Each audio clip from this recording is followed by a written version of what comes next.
Bueno, buenas tardes, bienvenidas y bienvenidos a todas y a todos a este ciclo de conferencias de la Federación Guipuzcoana de Casas Regionales.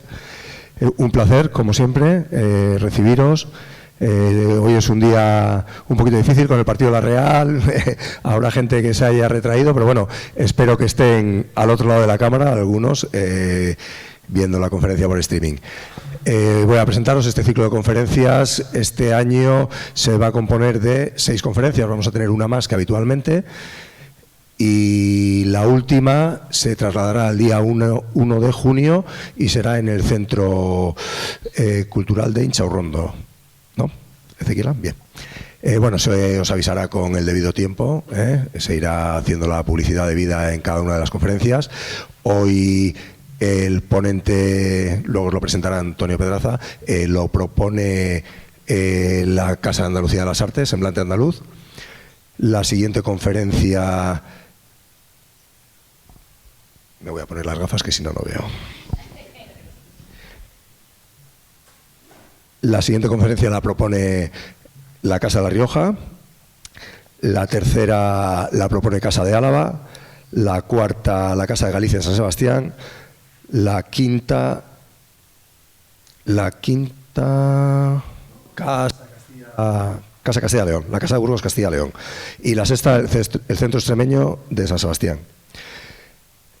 Espero veros todos los días por aquí, y los que no podáis acudir, seguirlas por streaming, también se retransmitirán en Radio Donosti, y bueno, hacemos todo lo que podemos para llegar a la máxima cantidad de gente posible. Nada, sin más, le doy paso a Antonio Pedraza, que os hará la presentación del ponente de hoy, de Ander Izaguirre. Antonio.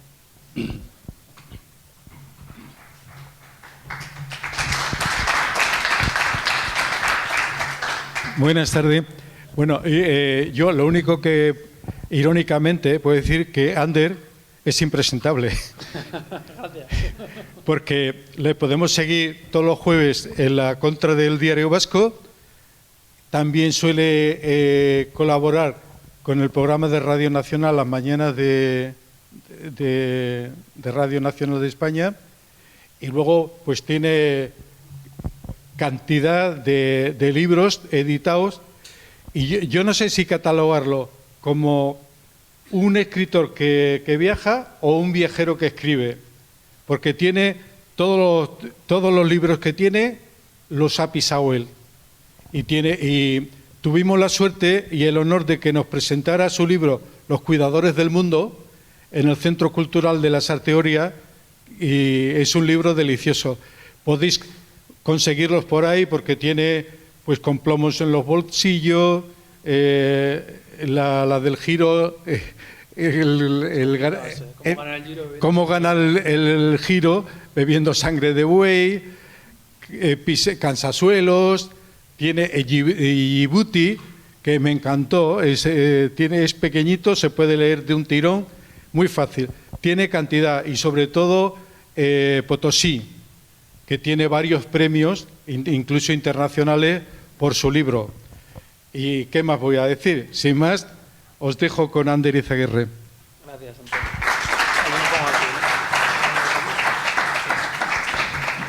Gracias. Yo me pongo con este micro, ¿verdad? Aquí. Vale. Antonio, me has dejado un poco temblando, pero hemos salido indemnes. Ah, sí, a ver, este igual, vale. Ese luego para las preguntas y comentarios. Bueno, Arratsaldeon, buenas tardes. Muchas gracias a todos por vuestra compañía. El partido de la Real no es excusa, porque yo mismo pienso ir y hay tiempo para todo. Así que gracias a la Federación de Casas Regionales, en especial a Antonio de Semblante Andaluz, que es el que me echó el lazo y me dejó atrapar gustoso.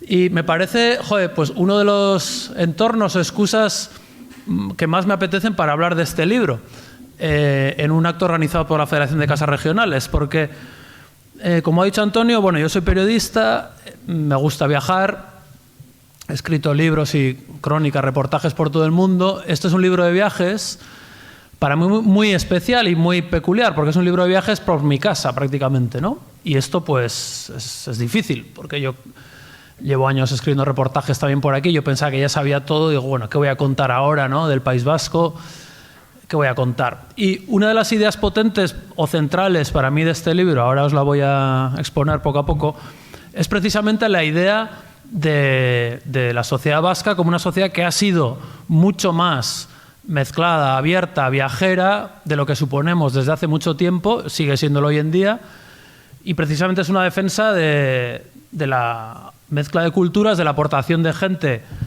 que ha venido aquí de muchos sitios y de gente que de aquí ha salido de muchos sitios. Y mi idea, después de hablar con la gente experta con la que fui haciendo este viaje, es que una sociedad se mantiene viva, fuerte y pujante cuando está abierta y cuando está en contacto con otras, no cuando se cierra para mantenerse no sé qué esencias, ¿no?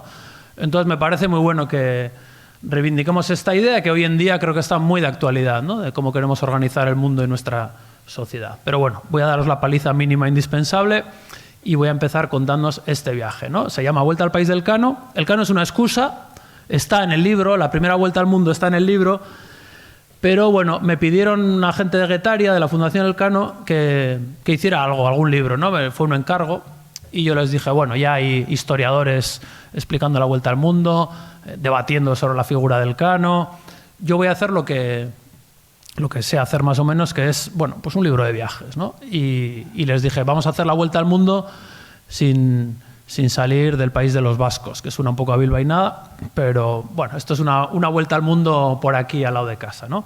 Entonces, como hay un guiño al Cano, bueno, este es el mapa del recorrido, que es un recorrido que hicimos en bicicleta, pues un poco para conocer los sitios que a mí luego me iban a servir para el libro, es un primer viaje en bici, pero bueno, no es un relato del viaje en bici, ¿no? Hay un narrador que va en bici, pero lo que yo voy es contando historias de cada lugar, ¿no? De la costa, del interior, del Pirineo, bueno.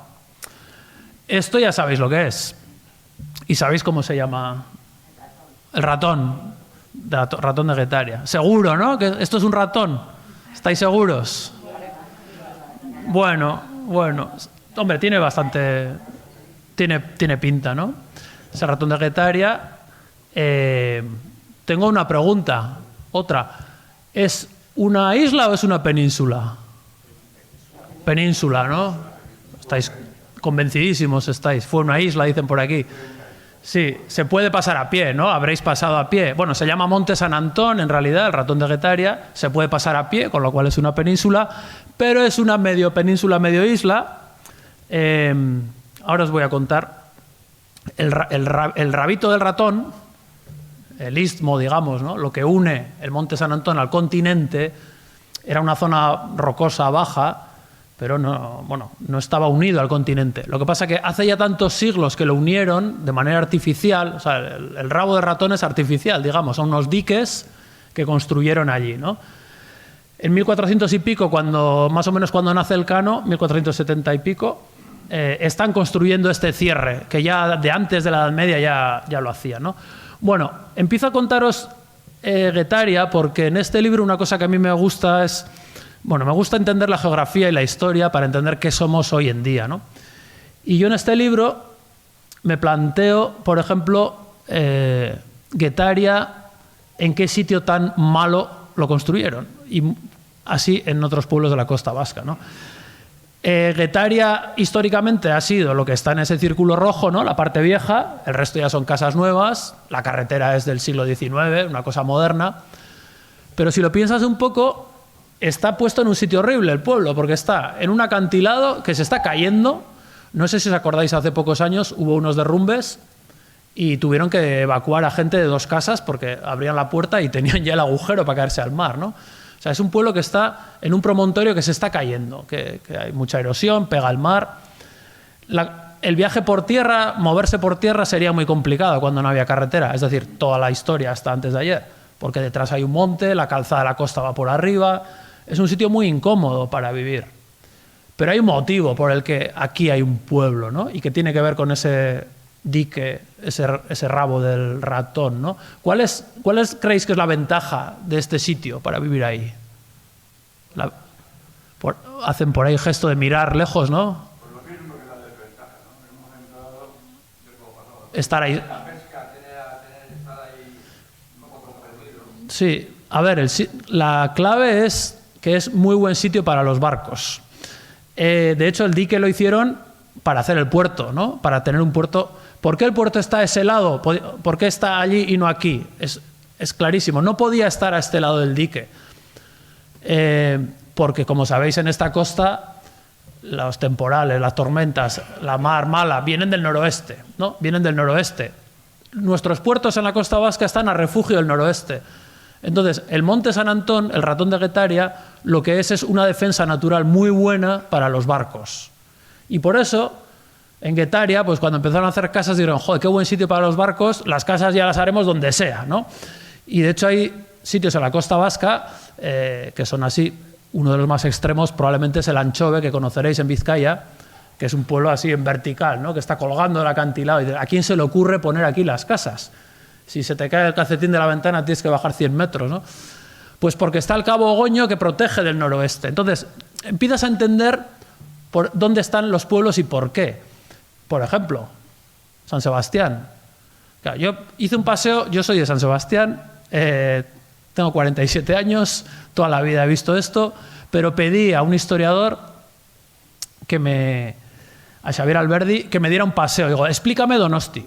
O sea, esa es mi actitud como periodista, ¿no? Yo soy un ignorante, explícamelo tú. Y él me explicaba, claro, ¿por qué Donosti? La parte vieja, claro, el resto no existía hasta 1860 en adelante, ¿no? ¿Por qué está ahí la parte vieja de San Sebastián? Por Urgul, porque protege del noroeste y porque ahí tenían un sitio para un puerto protegido. En la desembocadura del Urume había otro puerto, luego está el puerto de Pasaya, que pertenecía a San Sebastián y era una bahía perfecta para los barcos, pero siempre protegidos del noroeste, ¿no? Y entonces empiezas a pensar una idea que para mí es central en este libro, que este entorno, este territorio ha sido pensado siempre para el mar. O sea, los pueblos, ¿dónde se ponen? Donde hay un buen sitio para tener un puerto, porque la vida se la ganaban en el mar. Aquí no había agricultura, aquí no había campos de trigo. En esta zona de esta franja cantábrica es muy montañosa, es muy lluviosa, es fresca. Aquí no había gran agricultura. Había que salir al mar. Es decir, los vascos de esta zona desde muy temprano estaban obligados a salir al mar. Y eso condiciona. Eso te hace estar abierto. De aquí comerciaban con el norte de Europa, con Aquitania, con Flandes, con Inglaterra. Y es una sociedad ya abierta. Cuando se funda Donosti, se hablan 3 idiomas. Vienen gascones de la zona de Bayona, de Burdeos, de Aquitania, por ahí, a instalarse aquí, donde seguramente ya se hablaba castellano, euskera y ahora se habla gascón. O sea, nuestra ciudad nace ya trilingüe, ¿no? O sea, ya en la Edad Media ya con idea de contactar con los demás, ¿no? Esto es en Guetaria, al lado de la iglesia, un palacio que ahora está en obras, un palacio de las familias principales de Guetaria. Y aquí es muy curioso, los arqueólogos encontraron en las capas debajo de la casa, bueno, primero encontraron monedas romanas y casas de época romana. En el siglo I, en tiempos romanos, ya estaban aquí. Eso de que los romanos no vinieron y tal, luego hablamos de esto, pero pues es un mito que no se sostiene, ¿no? Luego hablamos de eso. Y una cosa que a mí me maravilla es que encontraron un montón de huesos de ballena trabajados, con marcas de cuchillo. Incluso había una vértebra de ballena que habían utilizado como base de una columna de una casa, para ceñir una columna, ¿no?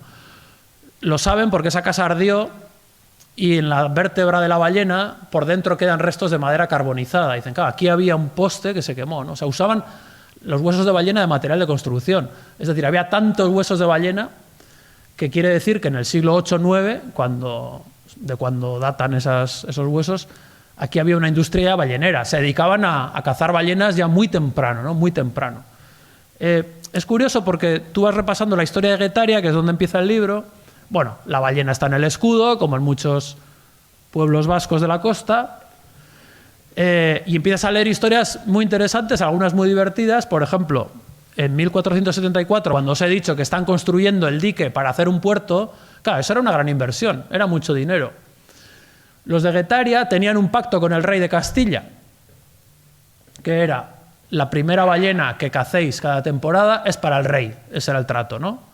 Y ese año, 128 nobles, bueno, 128 cabezas de familia de Guetaria hacen un acto de insumisión al rey, le mandan una carta y le dicen: mira, majo, nosotros tenemos que gastar un montón de dinero en hacer el puerto. Tenemos unos caminos horribles. Tú aquí no inviertes nada, estamos pagando todo de nuestro bolsillo, pues este año te quedas sin ballena, ¿no? Más o menos le dicen eso. Si quieres, a comer sardinas, pero ballena se acabó. Eso demuestra que la ballena era la moneda de cambio para tantas cosas, ¿no? Y luego hay un montón de historias relacionadas con la ballena, siempre en Guetaria. Esto sabéis dónde es. En el Aquarium aquí, Aquarium de Donosti. Esta ballena fue la penúltima capturada en la costa vasca en Guetaria, en 1878. O sea que, bueno, siempre la ballena, ¿no? Entonces, vuelvo a la pregunta del inicio. Y os voy a leer una frase de Jorge Oteiza, que era de Orio. Entonces igual les tenía un poco de manía a los de Guetaria. Habéis dicho que esto es un ratón. Vamos a ver lo que dice Oteiza. ¿Qué puede esperarse de un pueblo que tiene una montaña con forma de ballena entrando en el puerto y la confunde con un ratón que sale? Es que Oteiza decía, a ver, os habéis pasado 1000 años cazando ballenas, tenéis una ballena y creéis que es un ratón, pero qué desastre de pueblo, ¿no? Bueno, esto es un poco una broma de estas, una pulla de estas que hacía Oteiza. Claro, sí, podía ser una ballena, sí que tiene forma de ratón, no es un disparate pensar que es un ratón, ¿no? Pero me parece que esta pulla que echa Oteiza tiene mucho sentido, a mí me viene muy bien por un motivo. Si le llamamos ratón es porque ya se nos ha olvidado un poco que somos del mar, ¿no? Que tenemos una historia marítima. Ya no vemos ballenas, vemos ratones, joder, no fastidies, ¿no? Y creo que no sabemos entender nuestra historia y nuestra costa. Por ejemplo, yo no sabía entender San Sebastián hasta que este historiador especializado en historia marítima me dijo, San Sebastián está aquí porque Urgul la protege del noroeste. Ya está. O sea, eso se nos ha olvidado, ¿no? Y no quiero entrar ahora en rollos históricos, pero sí una pincelada. En Guetaria pasó otra cosa muy importante en 1397, que a algunos os sonará esa fecha. ¿Os suena de algo? Es el nacimiento de Guipúzcoa, de la hermandad de Guipúzcoa, ¿no? Se juntan las villas de Guipúzcoa que están hartas de los señores feudales, de los jaunchos, ¿no? De los parientes mayores, que están todo el día guerreando, reclamando impuestos, pegando fuego a los que se rebelan. Las villas de Guipúzcoa, bueno, sacan unas leyes comunes y hacen un pacto con el rey de Castilla. Y le dicen, mira, vamos a hacer un pacto contra estos señores feudales, ¿no? Tú nos ayudas con tus milicias, con tu ejército real. Y le piden dos cosas. Tú respetas nuestros fueros, nuestras leyes, y no nos cobras impuestos. Y nosotros, a cambio, tenemos una flota de barcos muy buena, que tú no tienes. El rey de Castilla no tenía una flota de barcos para comerciar o guerrear. Y entonces nosotros ponemos esa flota a tu disposición para defender la frontera, para comerciar y tal. Y hacen ese acuerdo. A mí todo esto me lo explica el historiador. Me dice, no se puede entender el sistema político, fiscal, etcétera, vasco, sin entender la historia del mar. Esta era una sociedad potente que navegaba, comerciaba y entonces se hacía valer, ¿no? Por eso el rey hace un pacto con estos territorios, ¿no? Entonces, sin el mar no podemos entender, pues yo tengo cita en Hacienda pasado mañana para hacer la declaración de renta y vosotros la habréis tenido o la habréis hecho. Pues vamos a la Hacienda guipuzcoana, pues por esto, ¿no? Porque tenían buenos barcos en 1300 y pico, simplificando así mucho, ¿no? Y el cano para mí pues es una excusa en este libro. El cano me interesa como muestra de una sociedad, no tanto el personaje en sí, que es muy, muy interesante, pero el cano nace en una familia en Guetaria en el momento en que justo empieza la expansión del Imperio de Castilla. Y la flota vasca participa en primerísima línea, como en muchas otras cosas, ¿no? Entonces, ahora vuelvo para atrás, pero quiero... Ay, me falta una foto, creo. Aquí se bloqueó. No sé qué ha pasado. Quiero hablaros de la arqueóloga Merche Urteaga, si la encuentro. Bueno, y si no, no importa. No, hay una foto que tarda en pasar, no sé por qué. Bueno, os sonará Merche Urteaga, directora del Museo Iaso en Irún muchos años, arqueóloga, descubridora de las minas romanas en Peñas de Haya, en Arditurri, en los años 80, descubridora con sus colegas del puerto romano de Irún. Y ella me dio una idea que a mí me voló la cabeza y me pareció muy útil para este libro. Ella me decía, aquí, ¿cómo se ha explicado que el País Vasco tenga una cultura, un idioma muy distinto de su entorno? La explicación que se ha dado es que ha sido un pueblo cerrado, que se ha replegado y que se ha resistido a cualquier influencia externa, ¿no? Por ejemplo, aquí los romanos no vinieron. Esto era la aldea de Astérix, ¿no? Y ella, que ha descubierto un puerto romano enorme en Irún y unas minas romanas, dice, eso no tiene ni pies ni cabeza. Los romanos iban donde querían, tenían un ejército que hacía lo que querían. Aquí se pusieron en los sitios que les interesaban. Y su idea es, el euskera o lo que fuera entonces, esa lengua, la cultura vasca, persistieron no a pesar de los romanos, sino gracias a los romanos. Porque aquí la gente se integró en aquel imperio que estaba muy avanzado en muchos saberes, muchos conocimientos, y digamos que recibió un cursillo de actualización, ¿no? Y empezó a ser una sociedad muy activa y muy presente en las dinámicas de su tiempo.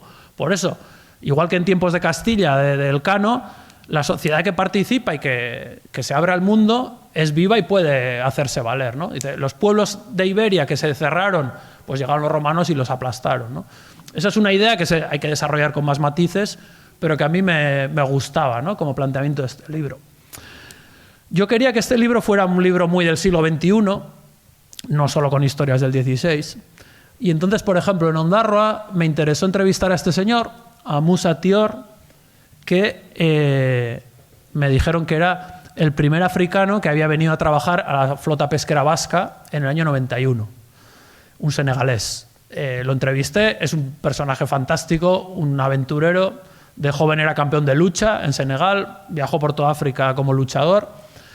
Y como le gustaba la aventura, pues, y era de tradición pesquera, pues sabéis, en nuestros puertos hay mucha gente de Senegal, de Marruecos, de Perú, de muchos sitios, ¿no? Que han venido a trabajar aquí. Y él trabajaba con barcos andaluces que faenaban en Canarias, en Senegal, en esa zona. Él trabajaba en barcos andaluces, precisamente. Y alguien le dijo una vez, tenía un compañero de pasajes que le dijo, tú vete al País Vasco a trabajar allí, que los sueldos son más altos y tal. Y el hombre me dijo, ¿sabes qué pasa? A finales de los años 80, que a mí el País Vasco me daba miedo. Yo veía las noticias en la tele y ¿qué veía? Atentados y tiros y bombas. Y está bien recordar esto, ¿no? Porque tenemos una idea del mundo, que nosotros siempre somos los más civilizados y tal, pues un hombre de Senegal en el año 90 no quería venir al País Vasco, le daba miedo. Bueno, al final vino, se instaló en Ondarroa, y allí él cuenta que fue muy bien acogido por la gente del pueblo, que sin embargo yo le preguntaba, ¿tú sufriste racismo? Eras el primer africano que venía, ¿no? No había la migración que hay hoy en día en cifras, ¿no? Y me decía, sí, en las casas, las familias, joder, me acogieron fenomenal, yo iba siempre a comer a casa de una familia del pueblo y era un chaval de 20 y pico años. En el puerto era distinto, porque los armadores, pues uno me intentaba engañar con el contrato, con los días de fiesta, con el sueldo, y vinieron otros amigos de Senegal a trabajar, montamos un sindicato y hacíamos huelga, o sea, un tipo peleón, ¿no?, por sus derechos. Y yo estaba escribiendo esta historia para el libro pensando que era una historia de globalización muy de nuestro tiempo, muy moderna, muy reciente, y yo pensaba, fíjate en qué mundo vivimos, ¿no? Ahora, pues, un gran porcentaje de nuestros pescadores vienen de otros países, de otros continentes, como ha sido siempre, ¿no? Cuantísimos gallegos en pasajes, ahora senegaleses, en fin, peruanos, marroquíes, lo que sea, ¿no? Yo pensaba que esto era bastante nuevo. Justo en esa época que yo estaba trabajando esta historia, Merche Urteaga, la arqueóloga, me cuenta un descubrimiento arqueológico que hacen en la otra Guetaria, en Guetarí, entre San Juan. Sabéis que hay dos Guetarias, la Guetaria guipuzcoana y la Guetarí, ahí entre San Juan de Luz y Biarritz y por ahí, ¿no? Ahí descubrieron unas estructuras de piedra. Esta foto, mira, pone Galicia Máxica, la he robado de Galicia porque no tenía foto vasca equivalente. Así que, bueno, esto es una foto de Galicia, pero me sirve para explicaros algo parecido que hay aquí en la Guetaria de la zona vasco-francesa. Estos son cetáreas, que son las estructuras de piedra que los romanos montaban en los puertos para tratar el pescado. Aquí elaboraban, por ejemplo, la famosa salsa garum, que era una salsa muy fuerte, dicen que ahora no la soportaríamos. En esos cubos de piedra echaban el pescado con todas sus tripas, con toda la sangre, le echaban sal y hacían ahí un potaje que decían que era antibiótico. Claro, ahí no se arrima ni un microbio, claro.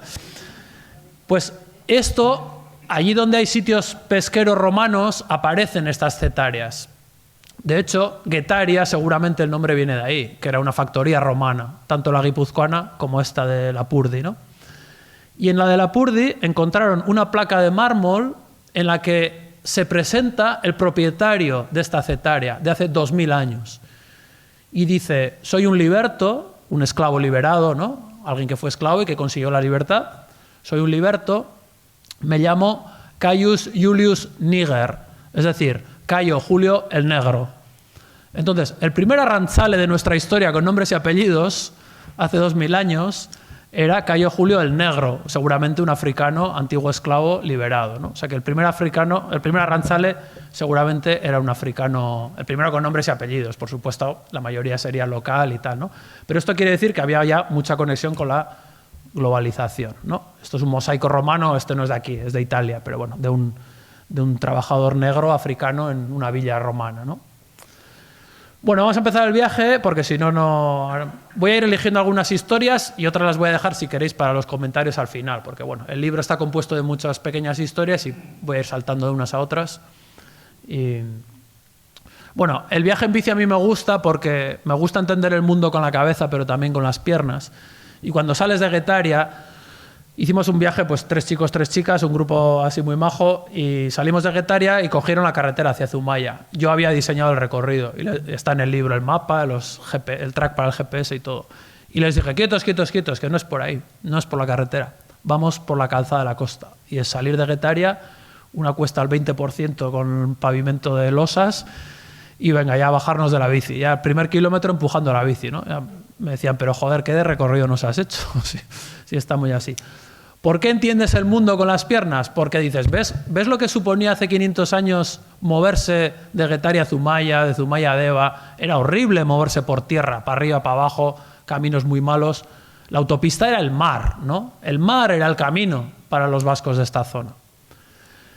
Y una cosa que me gusta mucho es ver la historia de los alimentos o de tradiciones que creemos muy nuestras, muy de siempre, muy de aquí, y que siempre son de fuera. Siempre han venido en algún momento de fuera, ¿no? Y de aquí han salido cosas. El chacolí, ¿no? Muy típico de la costa, vino muy nuestro, de la costa vasca, pero la uva la traen en la Edad Media de Aquitania, de esa zona. Vienen unos monjes franceses o lo que fueran, aquí no crecía, ¿no? Es decir, se trae de fuera. Sabéis también que durante siglos el chacolí tenía una fama muy mala, era un vino muy flojo. De hecho, hay una anécdota muy divertida del obispo de Calahorra, que tiene jurisdicción sobre las provincias eclesiásticas vascas, y prohíbe, en 1698, prohíbe que se use el chacolí para celebrar misa, porque dice que ese vino, no... Y hay un texto suyo en el que dice, esos vinos con punta de ácido, esos vinos crudos con punta de ácido, es casi una crítica gastronómica el comentario del obispo, esos vinos ácidos que no sirven para celebrar misa, mando que se celebre misa con vinos de Navarra, La Rioja o Aragón. O sea, Jesús, los curas pues siempre han tenido buen gusto, ¿no?, con el vino. Entonces, el chacolí, ¿cuándo mejoró? Cuando a mediados del siglo XX, hace 50, 60 años, la gente de esta zona de Guetaria, Chueca y tal, se fueron a Francia, a la región de Champaña, a aprender las nuevas variedades, las nuevas técnicas. Vinieron aquí y revolucionaron ese vino y lo mejoraron, ¿no? Esto es una historia que muestra otra vez cómo las cosas de aquí mejoran cuando están en contacto con el exterior, cuando aprendemos de fuera. Cuando traemos cosas de fuera, vamos fuera a estudiar, a aprender, otros vienen aquí, aprenden de aquí. Si nos hubiéramos quedado con las uvas de hace 1000 años, pues sería infame el chacolí, ¿no? O sea que si algo hemos ganado, por lo menos es un vino un poco mejor. Y esto de que no entendemos nuestra costa, yo empecé a darme cuenta muy rápido. Por ejemplo, ya empiezas a mirar el paisaje de otra manera. Y yo había pasado 1000 veces por aquí. ¿Sabéis lo que es esta cacho iglesia? El santuario de Itziar, ¿no? Yo había pasado 1000 veces. Nunca se me había ocurrido pensar lo desproporcionadamente grande que es el santuario de Itziar para una aldea rural como era Itziar, que eran 4 caseríos, ¿no? Y allí te explican muy bien, porque de hecho se ve en la fachada, a ver si pasa la foto. No sé si veis unos arcos, ¿veis unas ventanas cegadas y unos arcos? Te explican, es que aquí la iglesia de Itziar era pequeña hasta el siglo XVI, como todas las de la costa, de cada pueblito. Pero en el siglo XVI ampliaron, aquí se ven 2 iglesias en esta fachada, la primera con esos arcos cegados y la segunda mucho más grande, justo en el siglo XVI. ¿Qué pasa en el siglo XVI? Pues que empiezan a ir a América, a Terranova, a comerciar, y empieza a llegar muchísimo dinero al País Vasco. Y con ese dinero, los marinos, pues bueno, los curas les convencen, oye, hay que a la Virgen para que te proteja, la Virgen de Itziar es la patrona de los marineros, les vamos a hacer un buen templo, ¿no? Y además es curioso porque es una protección espiritual a la que rezan los marinos cuando están, por ejemplo, en una tempestad para no irse a pique o antes de irse a Terranova a cazar ballenas, pero también es, esto es importante, una referencia geográfica. ¿Por qué es enorme el santuario de Itziar? ¿Y por qué estaba pintado de blanco? Porque lo pintaban de blanco, para que la vieran desde el mar. El santuario de Itziar no está en la costa, está en un promontorio. De hecho, a mí el historiador me decía, tú fíjate en las ermitas de la costa, siempre están en un promontorio. Solían estar pintadas de blanco. Eran faros para verlos desde el mar. Cuando había tormenta y el marino no veía en la costa nada, no tenía un GPS para ver dónde estaba el puerto, de repente veía una cosa grande blanca, el edificio Itziar, y decía, ahí está la Virgen que me va a proteger, ¿no? Y le rezaba, y si se salvaban, decían, joder, pues gracias por el milagro, limosna, dinero para construir el templo, ¿no? Es decir, una sociedad pensada desde el mar, ¿no? Bueno, voy a saltar un poco. Y las creencias y la fe de los marineros es muy reveladora de esta mezcla de culturas. Una representación típica de estas vírgenes marineras es la que incluye, veis que tiene una media luna, ¿no?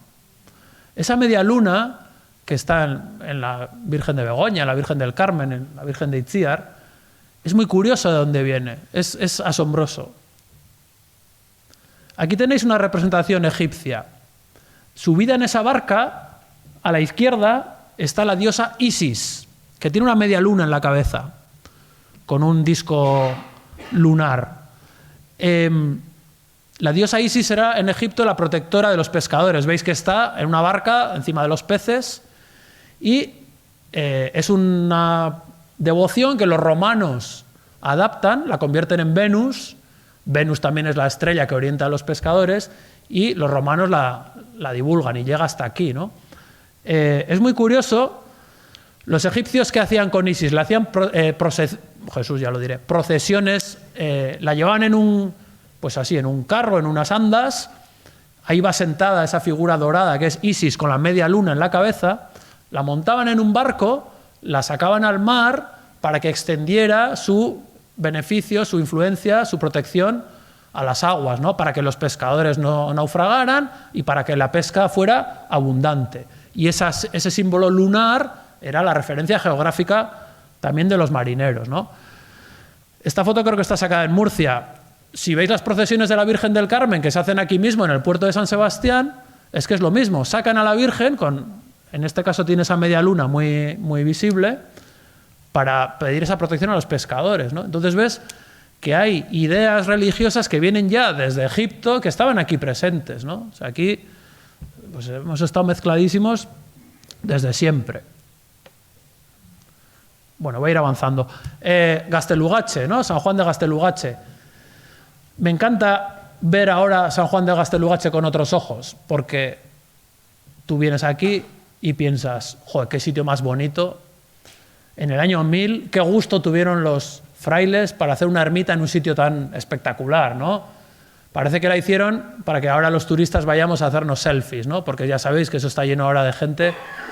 Rodaron allí esta serie Juego de Tronos y tal, y ahora va muchísima gente a hacerse fotos aquí, ¿no? Joder, es que la verdad es que el sitio es espectacular. Joder, una ermita entre acantilados en este islote, ¿no? Pero este historiador me decía, esto no es una cuestión estética. No pusieron ahí la ermita para hacer bonito. Esto es una cuestión práctica de vida o muerte. La pusieron ahí pintada de blanco porque esta costa, si conocéis la zona, esta zona entre Baquio y Bermeo, está llena de islotes, peñascos, es una costa muy peligrosa. Entonces, esta ermita pintada de blanco era una referencia para salvarse. No era para que los habitantes del siglo XXI se sacaran fotos, aunque ahora es básicamente lo que es, ¿no?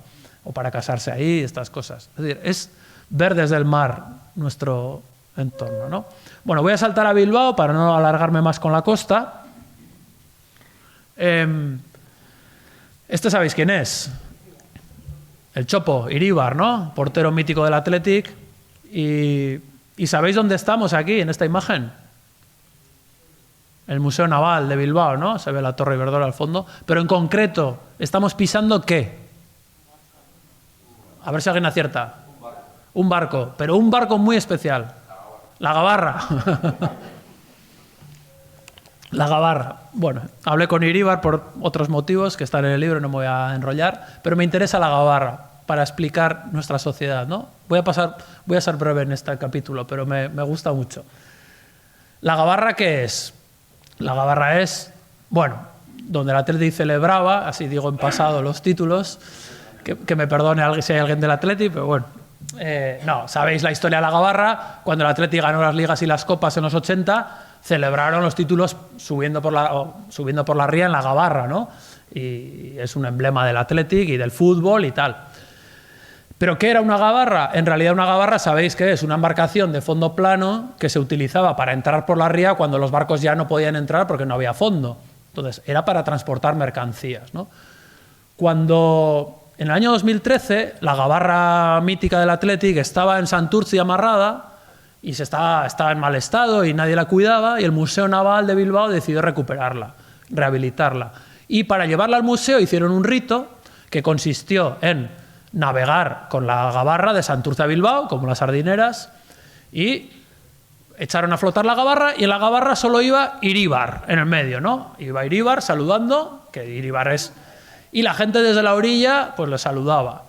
Iríbar en Bilbao pues es un semidios, ¿no? Y yo decía, joder, Iríbar es la Isis de egipcia, o sea, es el dios marino vasco, o sea, es la misma procesión, es Iríbar en la ría y la gente le saluda, ¿no? Bueno, la gabarra tiene una historia muy peculiar que no conocemos mucho, relacionada con la minería. Yo aquí en el libro me desvío, me voy a las minas de Gallarta, de toda esta zona minera de la margen izquierda. Es interesantísimo todo esto. Un lugar también de migración muy fuerte, de gente que vino a trabajar a las minas a finales del siglo XIX, de lugares de toda España, ¿no? Esto es el Socavón, la mina Concha, el museo minero está ahí al lado, es una maravilla, de antiguos mineros jubilados que empezaron a recopilar material. Ahora hay un museo moderno. Bueno, voy a ser breve, no voy a contar toda la vida de la minería, pero hay un capítulo dedicado a los oficios bastante ocultos que había en la minería, que eran los de las mujeres, que siempre se piensa que la minería es un trabajo exclusivo de hombres, y había muchas mujeres trabajando en la minería. Y según te dicen los propios mineros, los propios hombres, ocupando algunos de los trabajos más duros y peor pagados. Por ejemplo, las lavadoras de mineral, que estaban aquí de pie 12 horas, mientras en una cinta pasaban rocas con tierra mezclada y con chorros de agua tenían que andar separándolo, ¿no? Bueno, hay historias terribles de estas mujeres. Había 4 categorías laborales, lo he visto en los documentos. Capataz, luego estaba el peón y luego estaba el pinche, cobraban de más a menos. Y luego había una 4ª categoría laboral que era mujer. Y daba igual lo que hiciera, la mujer cobraba como el pinche, como la categoría más baja, ¿no? Aunque tuviera el trabajo más duro. Las mujeres se ocupaban de otros trabajos. Estas son las sirgueras. Habréis oído hablar de las sirgueras, las que tiraban de la sirga, de la cuerda. ¿De qué están tirando aquí? De la gabarra. Yo a la gente experta de Bilbao le decía, ¿pero esto no lo hacían con bueyes? Y me dijeron, sí, hasta que se dieron cuenta de que las mujeres eran más baratas. Sí, tal cual. Porque los bueyes necesitaban un establo, había que darles de comer, y a las mujeres les pagaban un pequeño sueldo y les salía más barato. Hoy en día hay una escultura al lado del Guggenheim de las sirgueras, la habréis visto, ¿no? Se está reconociendo ese trabajo. Lo curioso es que la gabarra era, digamos, la herramienta, el transporte del que tiraban las mujeres.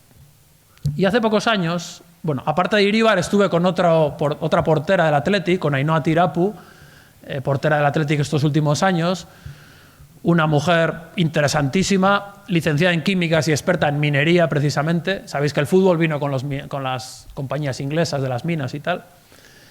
Hace unos años hubo una polémica en Bilbao, la recordaréis, cuando las chicas del Athletic ganaron la Liga, hubo una discusión sobre si sacaban la gabarra o no para celebrar el título, como habían hecho con los hombres. Y en ese caso no sacaron la gabarra, ¿no? Claro, para mí es un contraste muy fuerte darte cuenta de que las mujeres, para tirar de la gabarra sí, pero para subirse y celebrar un triunfo no. Yo hablé de estos temas con Ainhoa y ella opina que el fútbol femenino ha evolucionado mucho y que hoy en día, si se diera el caso, que por supuesto se sacaría la gabarra y tal. Pero esta historia es de hace pocos años, ¿no? Entonces, tú rascas un poco lo que hay en el fondo de nuestra sociedad y estas cosas salen fácil, ¿no? Bueno, la historia de la gabarra, la minería. Bueno, voy a saltar al interior. El interior en este libro es muy importante para mí porque estamos hablando del mar, de la mezcla de culturas a través del mar, pero sin el interior no habría mar. Sin la sal, estos son las salinas de Añana, sin la sal no habría aventura de Terranova y del bacalao y de todo eso. Es que se hubiera podrido el bacalao para cuando lo traían de vuelta, ¿no? Entonces, estos oficios y estos aportes del interior, que por ejemplo en Albaola, sabéis que están haciendo un galeón ballenero en pasajes, ¿no? Hicieron una cosa muy bonita desde Burgos, creo que desde Quintanar de la Sierra. ¿Os suena esa historia? Que con la resina, la pez, hicieron un viaje de 20 días con los carros. Bueno, todavía se mantiene el oficio de sacar de los pinos, creo que es, la resina con la que se elabora la pez para impermeabilizar los barcos, ¿no? Es decir, la aventura marítima vasca no era posible sin la sal de Álava, sin la pez de Burgos, sin la madera de Navarra, y también estaban muy conectados a esa globalización, ¿no? Os voy a enseñar algunos casos rápidos. No sé si habéis estado en Salinas de Añana, es un sitio espectacular, ¿no? Así que ya lo conocéis la mayoría. Esta geometría de canales, terrazas, pozos. Aquí hay una historia que a mí me conmueve, que es la de este señor Edorta Loma, que a finales de los años 90, ahora las salinas de Añana están rehabilitadas y muy bien cuidadas y son muy espectaculares, pero hace apenas 20 años estaban casi en ruina total. Ya son salinas artesanas, en el siglo XX ya empiezan las salinas industriales de la costa a producir toneladas, la sal en el supermercado es un producto muy barato, ahora con las subidas de precios no sé cuánto estará, pero con 30 o 40 céntimos te compras un kilo de sal. Y la sal producida de manera artesanal, en Álava, pues por ejemplo aquí, pues era poco rendimiento, ¿no? Y estas salinas la gente pues se iba a trabajar a la fábrica o a la ciudad y se iba abandonando y se iban perdiendo. Edorta fue consciente de que él era el último, porque era realmente, literalmente, el último salinero de Añana. Él también trabajaba en una fábrica, porque no le daba la vida, pero decía, yo no podía dejarlo, yo tenía que seguir produciendo un poco de sal, porque yo era el último.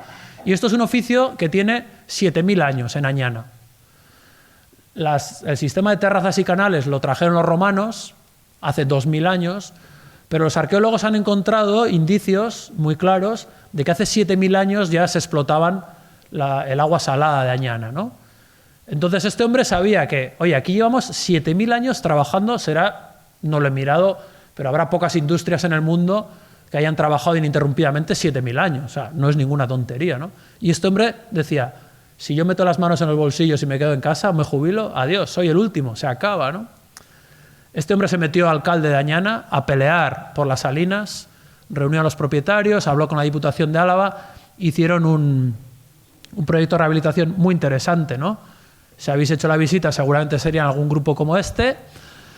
Tienen una pata en el turismo, que ayuda a financiarlo, pero lo que más me gusta a mí es que no lo han convertido en un parque temático. No hay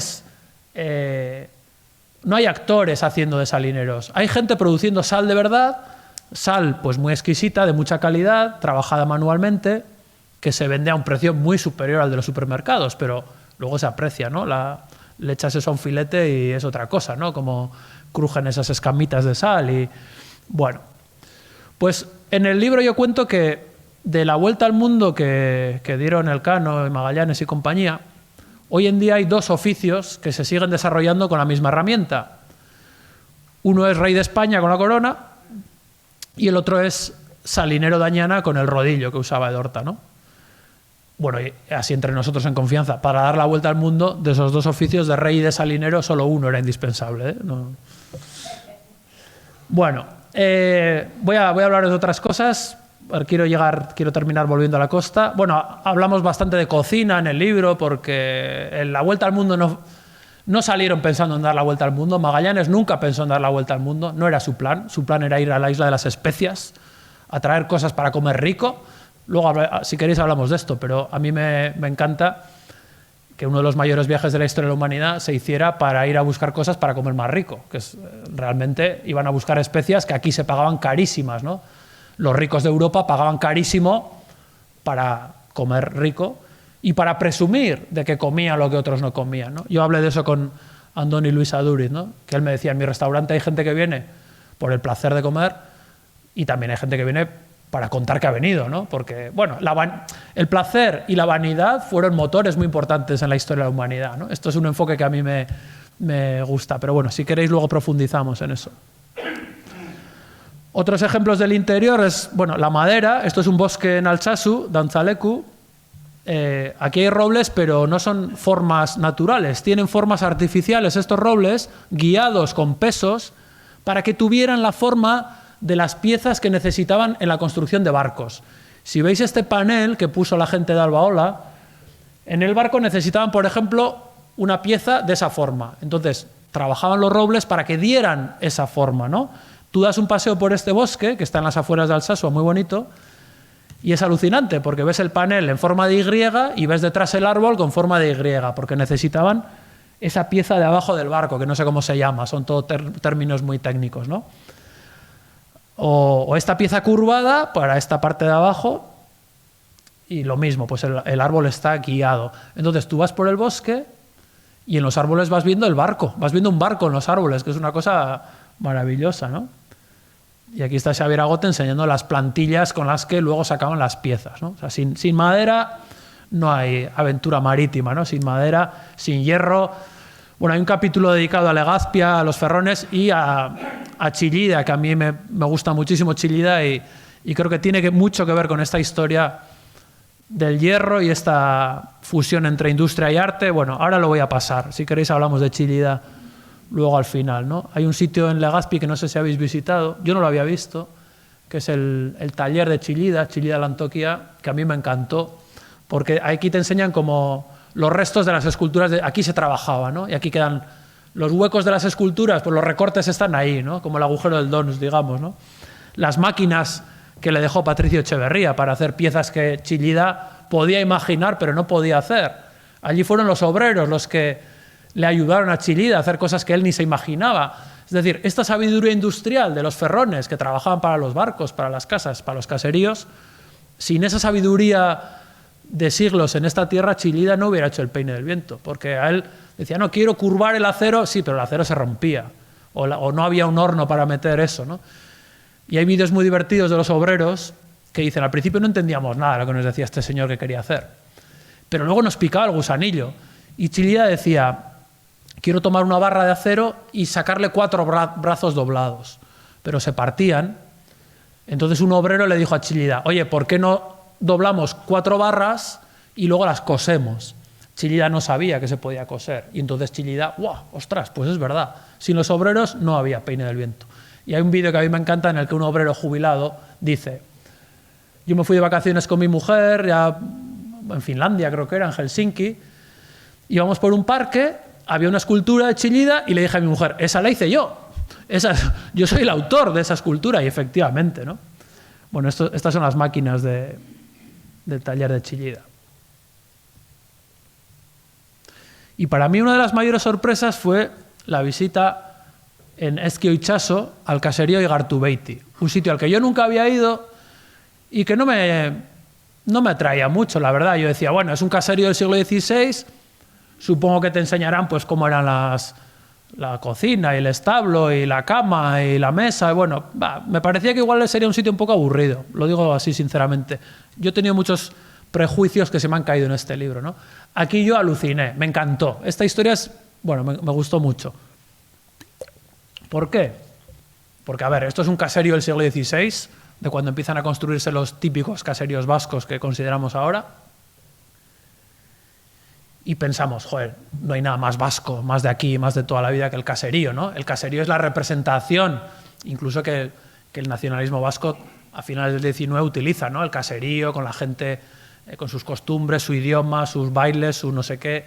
Es como el cofre de las esencias vascas. Y tú llegas a Igartubeiti y el antropólogo muy bueno que hace la visita te dice, esto es un Frankenstein cultural, es la frase que te dice, ¿no? Esto es toda una mezcla. Esto es arquitectura alemana, carpintería alemana. En la Edad Media las familias campesinas tenían sus pequeñas chozas de madera muy sencillas. ¿Pero qué pasa en el siglo XVI? Siempre en el siglo XVI. Bueno, esto empieza un poco antes, pero bueno, por ahí. No, esto, bueno, es una historia muy del siglo XVI. Empiezan a construir unos caseríos enormes de madera, de una carpintería muy compleja. Una familia campesina no tenía ni los conocimientos ni la capacidad de construir una casa así. ¿Quién la hace? Bueno, la hacen ya artesanos especializados, es decir, la familia tiene que contratar. ¿Esos artesanos de dónde salen? Según la hipótesis más fuerte, están en esa época construyendo la Catedral de Burgos, unos artesanos alemanes, y los grupos artesanos vascos que trabajan en esa obra aprenden esos sistemas y vienen aquí y empiezan a utilizarlo, ¿no? Esto lo hemos aprendido en el centro de Europa, toda esta carpintería muy complicada. Estos son un edificio enorme de 170 metros de planta, 2 pisos y toda una estructura de madera complicadísima. Eso una familia no podía hacerlo. Aparte era muy caro. ¿Y por qué se metían en una casa tan cara? Y te dicen, es que esto no era una casa, esto era una máquina. Esto es una máquina de prensar manzanas, esto es un lagar. La pieza más importante, creo que se ve ahí a la derecha, está en el piso superior y es una viga móvil de 11 metros. Es una cosa enorme. Esa viga móvil es la que aplasta las maderas para aplastar las manzanas y producir sidra. La vivienda realmente, la parte de la vivienda, es un rincón muy pequeño de este edificio. Te la enseñan, mira, la cocina, la habitación, dormían todos juntos, dormían en una esquinita. Estas familias construían una máquina y se iban a vivir dentro. Jo, a mí esta idea me vuelve loco, ¿no? Otra pregunta.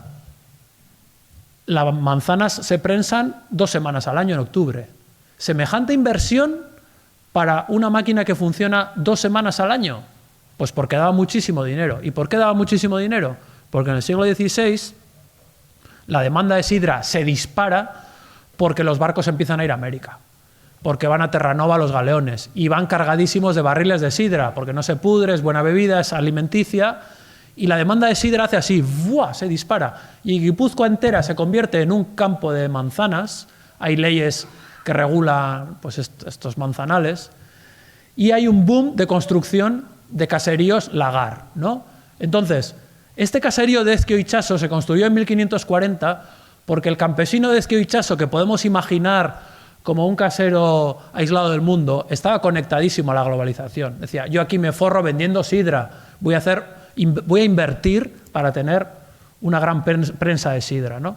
En Igartubeiti hacen estas demostraciones una vez al año, en el piso de arriba amontonan las manzanas y aquí arriba está esa viga que luego va a bajar. Claro, es un mecanismo terrible, una presión enorme, cruje el caserío, cruje toda la madera, ¿no?, cuando prensan la sidra. Y el mosto se filtra o el jugo se filtra al piso de abajo, ¿no? Es decir, el caserío, lo más vasco, lo más puro de aquí, es un producto de arquitectura europea y de economía americana, ¿no? O sea que, bueno. Voy a ir terminando, os voy a contar una historia final, luego si queréis me preguntáis, voy a pasarme el Pirineo, la selva de Irati, os pongo un poco fotos así para respirar y luego si queréis me preguntáis de algo de lo que va saliendo por aquí. Os quiero contar lo básico y luego pues los extras, ¿no?, según las ganas que os queden. Bueno, cruzamos el Pirineo desde la selva de Irati para bajar a Saint-Jean-Pied-de-Port.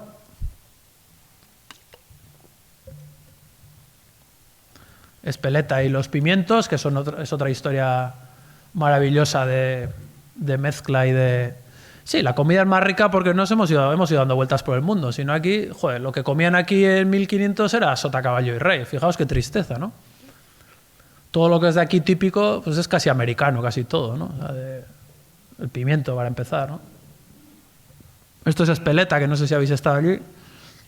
Luego os hablo, si queréis, de espeleta y el chocolate. Bayona y el chocolate. A estas horas poner esta foto puede ser un poco peligroso. El chocolate de Bayona tiene un historión muy interesante relacionado con los judíos de Bayona.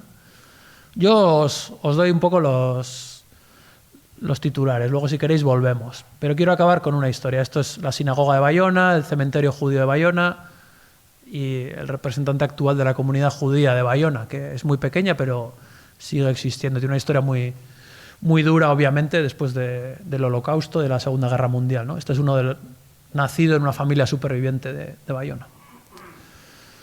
Pero bueno, volvemos a la costa, a Biarritz, a las olas, al turismo, al surf.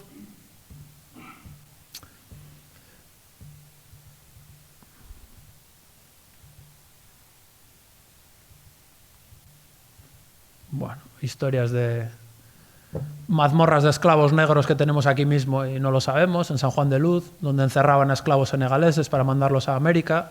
La casa Belcenía, os lo cuento rápido, os sonará en Hendaya, hay un barrio que se llama Belcenía, con C, os suena de los carteles. En San Juan de Luz, más bien en Urruña, hay una mansión que se llama Belcenía, la casa de los negros, se llama así, pero la gente ha olvidado por qué se llama así.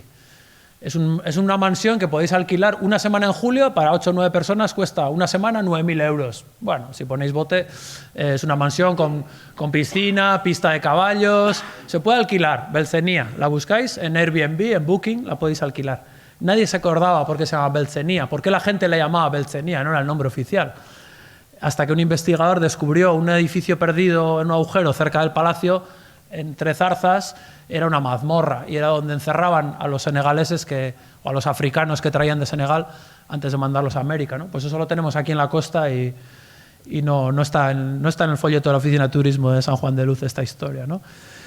Hay un capítulo muy importante dedicado al Bidasoa y a la frontera, al puente. Pues este puente que vio pasar a familias de un lado para otro, emigración dramática, ¿no? En la guerra civil de un lado para otro, en la guerra mundial de otro lado para uno. Y hoy en día sigue siendo un punto muy dramático con estos chavales africanos que llegan hasta aquí cuando han hecho lo más difícil y sabéis que han muerto 10, murieron en unos meses, ¿no? Intentando cruzar el Bidasoa, o sea que sigue siendo... Bueno, a mí me parecía que estas historias tienen que estar en este libro porque el mundo sigue viniendo a nosotros y nosotros seguimos yendo al mundo y pasa por delante de nuestras casas, ¿no? Y ahí tenemos dramas en nuestro pequeño río de aquí al lado, en el mismo río en el que en los años 60... hay otra historia muy poco conocida, que es la de los portugueses que huían de Portugal en los años 60 y hubo muchos que murieron en el Bidasoa, ¿no? O sea que fíjate qué cosas. Una les toca a los portugueses, otra les toca a los de Irún irse a Francia, luego a los de Hendaya pasar a Irún. Pues ha sido la historia de la humanidad, ¿no? Las migraciones muchas veces forzadas por guerras, pobreza, lo que sea, ¿no? Bueno, paso un poco por encima. A ver, yo iba terminando el libro, llego a Pasaya y voy a Albaola, donde están construyendo el galeón ballenero San Juan. Conocéis esta historia, si no os la cuento luego con más detalle. Es una historia que a mí me fascina, ¿no? Y aquí está, este galeón que se hundió en Canadá en 1565 y ahora están construyendo la réplica en Pasajes, ¿no? Aquí en Albaola. Esto es una foto reciente, ya parece que está un poco más avanzado el barco, que lleva unos años ya a ver si lo terminan. Un galeón ballenero del siglo XVI, ¿no? Yo le tengo un aprecio enorme a Xavier Agote, que es el que impulsó esta idea, carpintero naval. Yo cuento su historia a fondo en este libro y yo veía que el libro podía terminar aquí, pues recogiendo la historia de los balleneros vascos, pero en el siglo XXI, ¿no? Sin embargo, me parecía que Xavier Agote se me quedaba como muy vasco típico, ¿no? Un tío que dice, voy a hacer un galeón de madera y lo voy a hacer de manera artesanal. Un tío así navegante. Es casi como lo esperable, ¿no? El prototipo de vasco navegante, ballenero y tal, ¿no? Y me parecía que había historias que podían romper un poco el tópico o la expectativa del lector. Había una historia que a mí me maravillaba y yo estaba detrás de ella como loco y pensé que no la iba a conseguir. Yo quería más o menos terminar el libro con esa historia. Os la voy a contar un poco, la voy a destripar, pero bueno, da igual, para eso hemos venido. Hay un capítulo en el libro, el penúltimo, que es el capítulo 17, se llama En el Ártico. Y el subtítulo es en el que se intenta explicar qué es un foraminífero y qué es un vasco, ¿no? Entonces, esta historia empieza con... Esta foto no es Pasajes, desde luego, ¿no? Hay una aurora boreal. Es una foto noruega. Entonces, pues yo me permito la chulería de dar la vuelta al País Vasco pues pasando por Noruega, ¿no? Que es una ventaja de escribir. En el año 2018, en Twitter, empezaron a aparecer unos mensajes muy interesantes y muy misteriosos. Os voy a leer el primer párrafo de este capítulo. En julio de 2018 llegó un mensaje de un navegante vasco desde el mar de Groenlandia. Todavía no nos lo podemos creer. Hemos visto arder el hielo. Era un tuit de alguien que había visto arder el hielo. Y había un vídeo, creo que lo tengo aquí. Este era el tuit. Estaba escrito en euskera. Era una persona que no ponía ni su nombre, ni su apellido, ni su foto. Nadie sabía quién era. era alguien que hacía divulgación científica en el Ártico, que navegaba en barcos por el mar de Groenlandia, por ejemplo, y que colgaba vídeos maravillosos en los que se veía el hielo ardiendo, por ejemplo, ¿no? Luego explicaba lo que era esto. Tomaban muestras del fondo marino, es un barco de investigación científica, y en ese fondo marino, por lo visto, hay metano congelado, ¿no? Sacan, en el hielo hay atrapadas burbujas de metano. Cuando sacan esos bloques de hielo a la atmósfera, sube la temperatura, baja la presión y el metano entra en combustión y arde. Entonces tú tienes un bloque de hielo con metano y el metano, al contacto con el aire, de repente arde. Por esto explican el peligro del calentamiento del Ártico, es que empieza a soltar ese metano del fondo y se multiplique la emisión de metano a la atmósfera, ¿no? Con el calentamiento global y todo esto, ¿no? Bueno, es una persona que divulgaba estos temas. Lo hacía en euskera, no sabemos quién era. Luego ya, pues al final le acabaron haciendo entrevistas, al cabo de un año o dos, ya dio su nombre, y yo quería su historia para este libro sí o sí. Y esta persona, joder, pues no tenía muchas ganas de salir, decía, joder, es que a mí no me gusta mucho salir en los medios, ahora un libro, pero bueno, yo le conté un poco mi plan y le gustó. Vive en Noruega. Yo le decía, joder, si vienes alguna vez por aquí, porque su familia, ella es de Bilbao, se me ha escapado el pronombre, estaba intentando evitarlo, el pronombre femenino. Estaba intentando guardar la sorpresa. Es de Bilbao y venía a Bilbao, pero no conseguíamos quedar y yo decía, joder, yo creo que no tiene muchas ganas. Pues nada, hasta que me dijo que sí y le hice una entrevista vía Zoom por internet. Y yo le preguntaba, oye, ¿por qué no te gustaba dar tu nombre y apellidos, poner la cara? Y me decía, ¿sabes qué pasa? Que yo hacía divulgación científica y a la gente le gustaba. Pero yo pensaba, si ven mi nombre y mi apellido, si ven quién soy y ven mi aspecto, no me van a tomar en serio, ¿no? Yo me llamo Naima Elbani Altuna, ¿no? Nombre árabe, apellido árabe, tuiteo en euskera, y me dice, mírame, una chica de 20 y pico años, de piel morena, oscura, con pelo rizado negro, rasgos árabes. Mi padre es marroquí, mi madre es vizcaína. Yo me paso la vida dando explicaciones. Yo soy de Bilbao y la gente en Bilbao me pregunta, ¿pero tú de dónde eres? Digo, yo de Bilbao. Sí, bueno, pero ¿de dónde, no? Con esa pinta árabe, ¿de dónde eres? Y digo, yo que soy de Bilbao. Joder, ¿y qué bien hablas euskera? Joder, que soy de Bilbao. Que yo he ido a una Icastola, que hablo euskera porque es lo que hablo con mis hermanas o con mi madre. Es la lengua que hablo con mi madre. O sea, todavía nos cuesta entender, ¿no? Y en este ámbito, además de investigación científica, ártica y tal, ella me decía, es que esto es todo un gremio de hombretones rubios con barba, ¿no? Y yo soy una chica de 20 y pico años que doy clase en la universidad y, joder, me siento un poco como que tengo que demostrar que valgo, que por qué estoy yo aquí, ¿no? Me llama un poco la atención. Y ella tenía una conciencia muy viva de su historia con una perspectiva social, ¿no? Decía, mira, mi padre, ahora me hacen entrevistas y, joder, soy una heroína claro, esta ha hecho una carrera científica impresionante. Esta estudió aquí, luego se fue a Francia, Canadá, Noruega. Tiene una trayectoria académica muy brillante para ser joven como es. Y ella dice, ya, pero mis primos de Marruecos ni siquiera pueden venir a Bilbao a visitarnos. No les dejan venir, no pueden entrar en España. Yo he hecho todo esto porque tengo un pasaporte y porque tengo un título universitario gracias a que mi padre emigró de Marruecos. La aventura fue la de mi padre, que vino aquí sin nada, con una mano delante y otra detrás, y se buscó un curro, y bueno, luego se casó aquí, y tuvo unas hijas, y yo soy la hija afortunada, que ahora vivo en Noruega porque quiero y porque he ganado una plaza en una universidad, pero mis primos no pueden. Y Naima cuenta que a ella le da mucha rabia esa desigualdad de oportunidades según el sitio en el que hayas nacido, ¿no?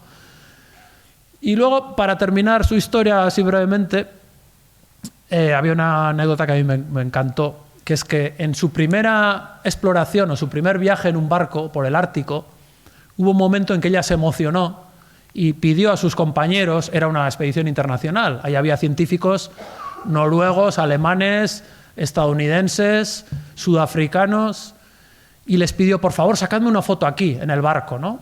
Ahí con este fondo. Al fondo estaban las islas Svalbard, en el paralelo 78, allí arriba, ¿no? Le sacan la foto y le preguntan, joder, Naima, ¿por qué te ha impactado tanto este sitio, que estás emocionada? Y les dijo, ¿sabes? Es que esa península que se ve ahí se llama Península de los Vizcaínos, en noruego, ¿no? Y el glaciar se llama Glaciar de los Vizcaínos. En el archipiélago Svalbard hay un glaciar de los vizcaínos. Eso es porque los balleneros vascos, hace 400 años, en barcos de madera, venían aquí 4.000 kilómetros hasta el Ártico a cazar ballenas. Y queda el nombre, ¿no? El glaciar de los vizcaínos y la península de los vizcaínos. Y los balleneros vascos y tal. Y sus compañeros, alguien le preguntó, ¿y qué es un vasco? Y Naima Elvani, con su piel oscura y su pelo rizado, decía, un vasco, pues yo, ¿no? Yo soy una vasca, ¿no? Entonces, claro, creo que ya es hora de que empecemos a darnos cuenta pues de que hay vascos de 1000 orígenes familiares, de 1000 colorines, ¿no? Que ya no es vasco solo Xavier Agote con 8 apellidos vascos, sino que esta sociedad está hecha con gente que vino de 1000 sitios, que aportó un montón y que ahora está aportando. Y el padre de Naima vino de Marruecos aquí, con muchas más dificultades de las que Naima ha tenido para ir a Noruega, pero es gente que viene al País Vasco y gente vasca que se va ahora a Noruega, ¿no? Creo que eso es lo que hace activa y viva una sociedad. Con este mensajito termino, y si tenéis ganas todavía de preguntarme o comentarme algo, pues encantado.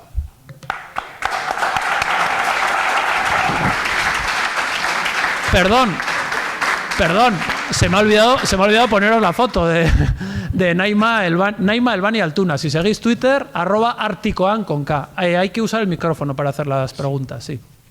Sí, yo quiero que le expliques aquí, por si alguien no te ha leído, de dónde viene el alirón del Athletic de Bilbao. Ah, sí. Porque lo escribes en 2 libros. Sí. En este y... Me tienes pillado, Antonio. Me pilla las repeticiones. Sí, lo cuento rápido. ¿Sabéis la historia de dónde viene el grito alirón? Bueno, si lo sabéis, no lo contéis. Algunos y otros no. Los que sabéis, a callar. Alirón, sabéis que es un grito de celebración, ¿no? Alirón, alirón, Athletic campeón, o quien sea. Os lo he dicho antes, el fútbol vino de Inglaterra con las empresas inglesas que venían a las minas. Lo mismo en Huelva, que el fútbol entró en España, primero en Huelva, luego en Bilbao. Los clubes más antiguos, Recreativo de Huelva, el Athletic también presume de antigüedad, ¿no? Cuentan que los mineros, que trabajaban mucho y cobraban poco, recibían una paga extra cuando pues, metían la dinamita, saltaba por los aires y buscaban un filón. Y cuando las rocas que sacaban tenía mucho hierro, cobraban paga extra, eso cuentan. ¿Cómo se sabía si esa roca tenía mucho hierro o no? La llevaban al laboratorio. En el laboratorio, claro, la mano de obra era local, pero los ingenieros, químicos, eran ingleses, ¿no? Entonces, el químico inglés analizaba la roca y cuando tenía mucho hierro, escribía con una tiza en inglés, all iron, que quiere decir todo hierro.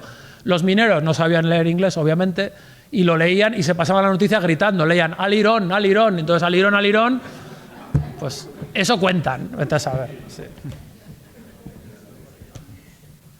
Sí, allí hay otra pregunta.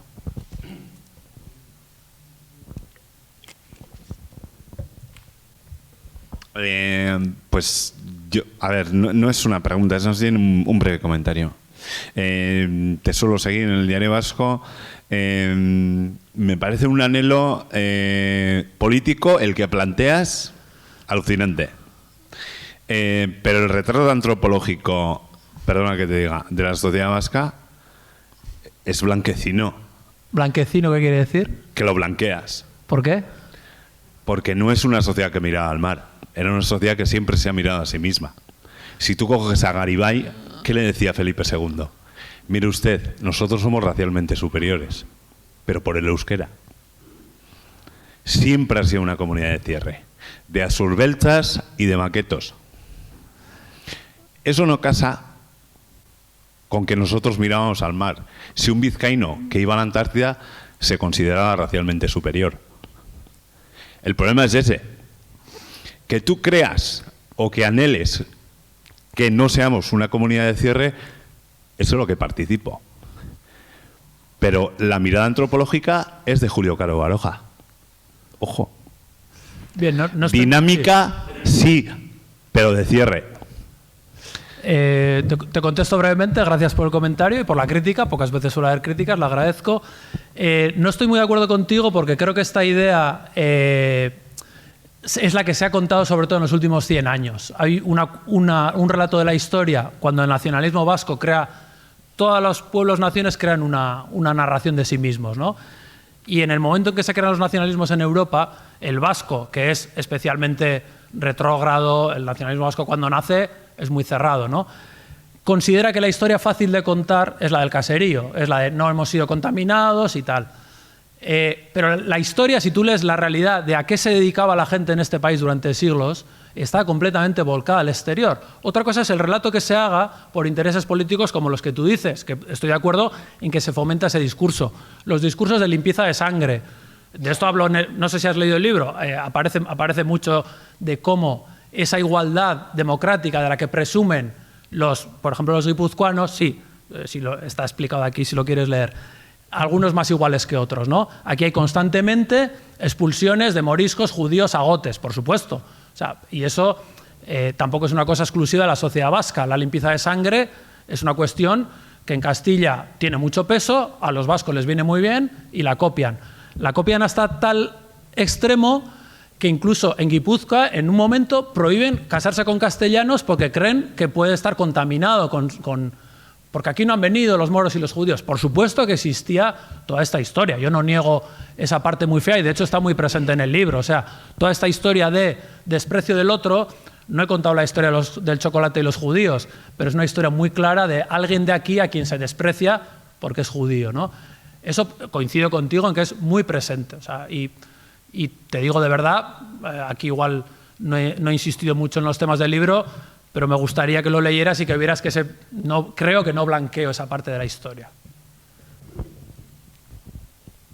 Sí, hay otra pregunta aquí. Sí. Bueno. Buenas tardes, Sander.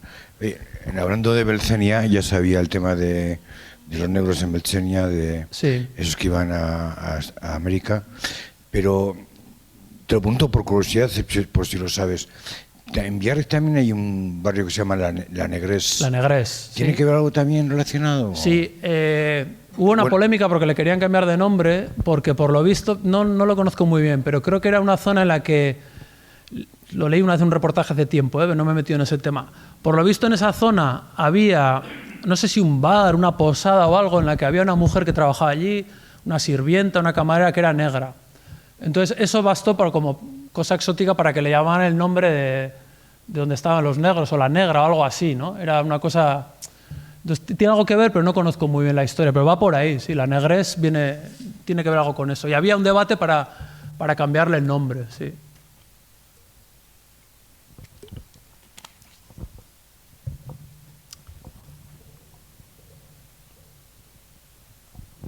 Es al hilo de la última intervención, sí. No solo lo que quería preguntar sobre el tema de la limpieza de sangre. Es archiconocido que el tema de la limpieza de sangre no tiene que ver nada ni con conceptos raciológicos, ni con la sangre, ni con la limpieza de sangre. Es un concepto puramente religioso. Es decir, se sabía que los pueblos al norte, digamos, del Duero, pues más o menos habían estado exentos de la presencia árabe. Con lo importante que fue la presencia árabe pues, en el Reino de Navarra, que los principales emires de Córdoba se casaban con vasconas, ¿entiendes? Y dominaban la zona, dominaban toda la península, afortunadamente, y su cultura fue importantísima en toda Europa. Bueno, pero centrándonos, el tema de limpieza de sangre es un concepto religioso, y entonces, para hacer cualquier proceso de, digamos, de título de nobleza, tal, abolengo y tal, era fundamental demostrar que tú no habías tenido antepasados ni árabes, ni judíos, etcétera, que tú eras un cristiano viejo, ¿no? Entonces, no es un concepto racial, como luego se ha podido dar otras interpretaciones por un tema ya de otras consideraciones, ¿no? Bueno, al margen de eso. Bueno, sobre el libro, a mí me ha gustado mucho. Yo creo que es un libro bastante avanzado como concepto de investigación, como concepto, digamos, sí, de reportajes, digamos, periodísticos, pero te has basado también mucho, digamos, en especialistas, en cosas que saben de cada dominio, de cada lugar. Entonces se aporta mucho. Yo creo que es un libro del cual pueden salir muchos libros. Yo creo que me ha interesado mucho el tema de porque yo también, esos son temas que a mí me vienen muy atrás, ¿no? De los vascones y Roma, ¿no? Entonces haya habido pues muchas fantasías, ¿no? Quien mejor la ha tratado pues ha sido Julio Caro Baroja, pero luego después de él se han dicho tonterías para 100.000, que tú las explicas muy bien en el libro, ¿no?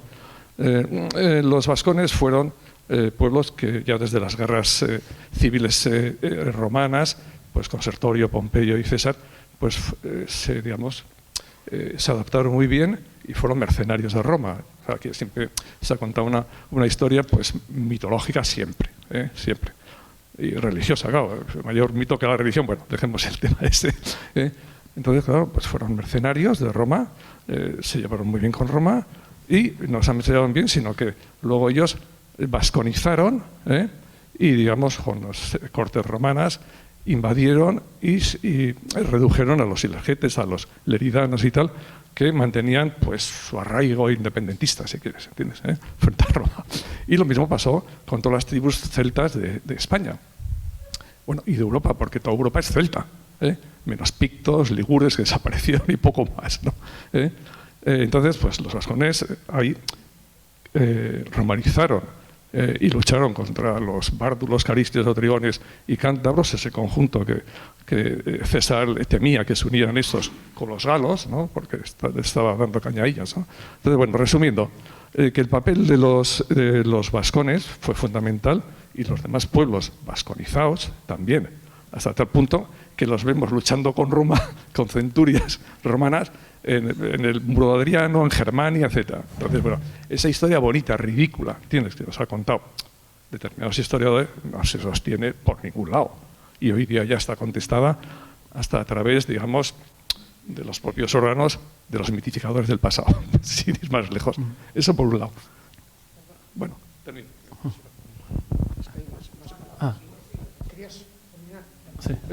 Sí, termino ya.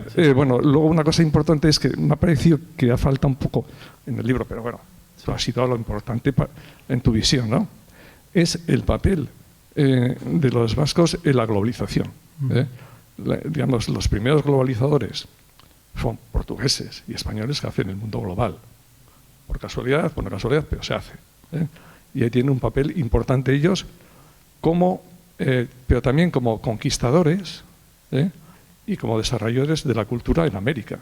O sea, que son colonizadores, son a la vez marinos, pero claro, un marino, según cierta tradición moderna, se piensa que un marino es un militar, ¿no? Un marino es un científico. Tú no puedes llevar un barco así, no eres un científico. Si no tienes conocimientos de astrología, astronomía, digamos, calados de fondos, como puede ser pues, muchos, ¿no? Churruca, otros. Y eso ha faltado, digamos, se está ahora recuperando eso, y yo creo que ese enfoque es el que yo he encontrado que se podía haber completado. Sí, pues esto sería interminable el libro también, así que sí, seguro, sí. Buenas, no, un comentario al hilo de la Negrés y demás. Sí. Bueno, hoy en día están surgiendo muchas tesis doctorales con estos temas y el conocimiento se está multiplicando al respecto, ¿no? Y por ejemplo, en el testamento de Oquendo, el padre, él especifica que se liberen a sus esclavos. Entonces, este tema de la esclavitud está también no solamente del lado francés, sino por aquí, pues no se conoce mucho todavía, están surgiendo el conocimiento ahora, pero pues parece que estaba más extendido de lo que pensamos. Comentarios. Sí, mira, añado un matiz que es curioso. A veces se dice, bueno, es que aquí eran mejores porque no había esclavos.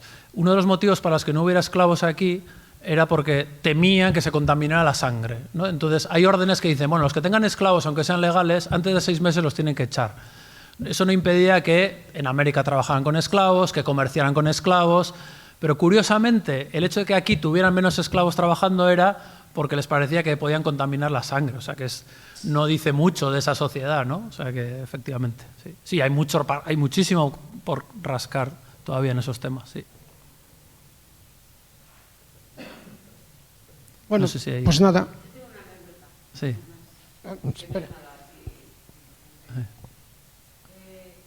Espera. Espera, que te da el micro, sí. Justo encima del caserío Gartiboiti está la Virgen de Quisquitza. Ah, sí. Está en un barco. Sí. Y yo todos los años voy a la Virgen de Quisquitza y conocía a una familia que vivían, yo tendría 14 años y el chico que vivía en Igartubeiti tendría 14 años también. Sí. O sea que han estado viviendo hasta muy tarde en ese caserío. Sí. Sí, y luego una anécdota, porque fui hace poco con dos de Bilbao, de Bermeo y de Bilbao, que decían que el faro, porque hay un faro en la Virgen de Quisquitza y está en Beasain, fíjate. Sí, sí. Y dicen, no, es que este faro es el que les guiaba a los pescadores de entre Zumaya y Guetaria, porque en línea recta no hay ningún monte. Sí.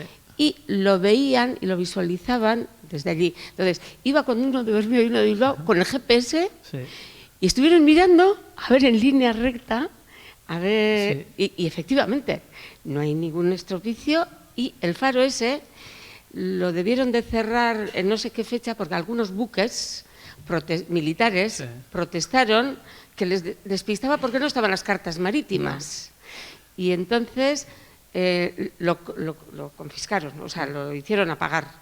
Y los pescadores de Guetaria y de Zumayo por ahí, los chipironeros, se debieron de enfadar muchísimo porque para ellos era el sur y era la guía que les mantenía.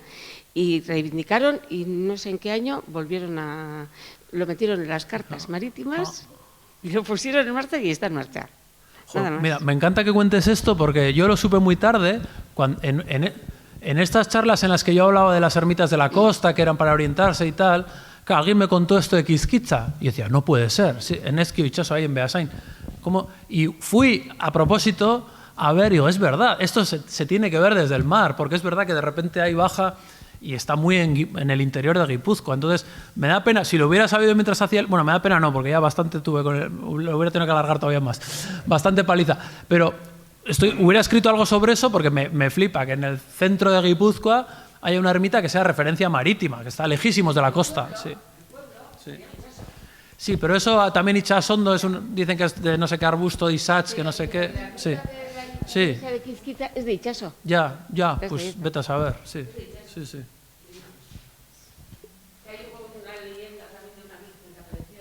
Sí, siempre en los sitios clave siempre está la leyenda, sí. ¿Había alguna otra cosa? Sí. Bueno, pues hemen bukatu dugu. Mila esker, Ander. Zuei pazientziagatik. Gracias a todos. Denoi etortzeagatik.